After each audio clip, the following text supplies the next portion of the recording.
Hey there, Front Bug Eye guys. Today though, Porsche Guy 993 1995.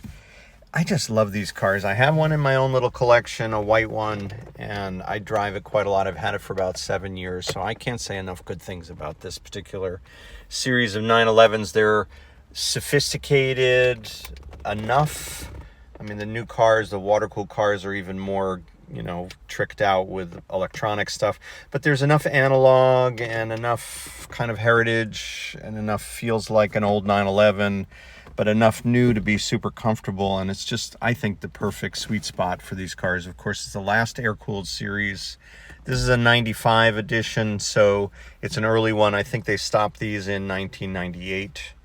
But I just always marvel at the fact that back in 1995, there weren't as many supercars available. And this 911 would have been sort of the primo car. If you were somebody and you had a great car, this was right in the running. Not like today when you have a bunch of really high-end choices, but this is just a cool moment in sports car history. So let's just kind of take a quick tour. This one has 70,521 miles. It has some analog features. Mine has a immobilizer. We'll have to look it up and see if somebody removed this one, but I much prefer this analog version because you don't have a battery that, if the battery's dead, it won't start the car. So this is simpler. It also has a mechanical seat fore and aft, even though there is an electrical adjustment I'll show you in a bit for the height. You can maybe hear the motor running. That's for the pitch of the whole seat assembly. And then we have the mirrors. Let's see if the key has to be on. There we go. The mirrors work here. That's the left mirror. This little switch allows you to adjust the right mirror. There it goes. That's nice. You have these little tweeters and a bigger door speaker. There's also two nice speakers in the back, and an Eclipse receiver with a CD player. So that's an upgraded non-stock version, but again, maybe a little outdated now, but it sounds great. You have heated mirrors here. You have the driving lights here in the bumper and a cigarette lighter and a blank. You have air conditioning, climate control. All this works really nicely. Low power, high power AC. This is to adjust the clock. And all these vents are in good shape. The gauges all work. The horn works. This is a 997 steering wheel, so that's totally subject to personal taste. They wanted this later wheel, so that's been installed. The car works flawlessly. Just real quickly here, we have a mystery indicator. I don't know what that is. I'll try to find out. That's a blank with somebody's added a switch. It does also have, let's see if we can get you there from here. Sorry about that. I can't quite reach it. I'll show you when we get out.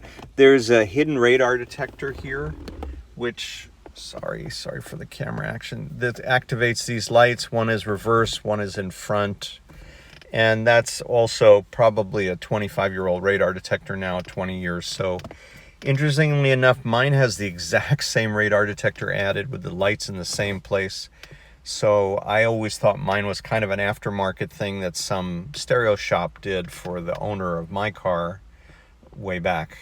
But it's exactly the same on this, almost like it was a factory thing. So I have no idea. I'm sure some Porsche files out there have more information than I do, but they don't really get in my way or mean much to me. The ashtray is here. Let me open this again. There you go. And it's super clean, so I don't think this car was ever smoked in. It also doesn't smell like it's been smoked in. We have a perfectly operating dashboard. These, I think, are some locks for the wheel, the tool for the wheel locks. The original owner's manual is in here. This is the 993 book, and so that's there. And everything else is working really well. Oh, I was going to show you here flashers. This is the electric door locks. This is the kill for the, where is it? I think it's right here. This thing. When this thing lights up, this thing kills it. If you're unfamiliar, it won't do that until the engine's running. But in fact, we'll start it in a minute and show you that. This is the The spoiler, which I have in the up position now, the key has to be on. And so that's the sound of the spoiler going down, if you can hear it. I never mess with that. It automatically comes up on my own car. They all do that. And this is the top, which we'll show you in a minute. All right. Flashers, we will turn off. Here's that mechanical seat fore and aft adjustment. And we're back at Bug Eye Guys in the footwell. This is the little radar unit, which you turn on by rotating that, and then the volume for the alert is here.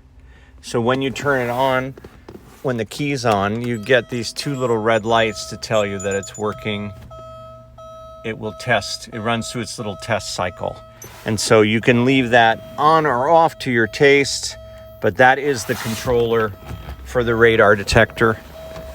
Actually, on my car, it was mounted in this little blank, but again, I would just leave it where it is. Okay, and back now for the top operation. You have to have the key on. I think you also need the brake on.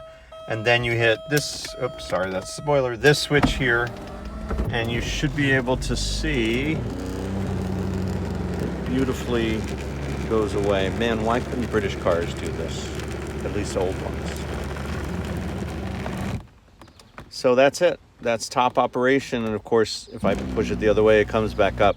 But we want to leave it down for some photos on this 95 993.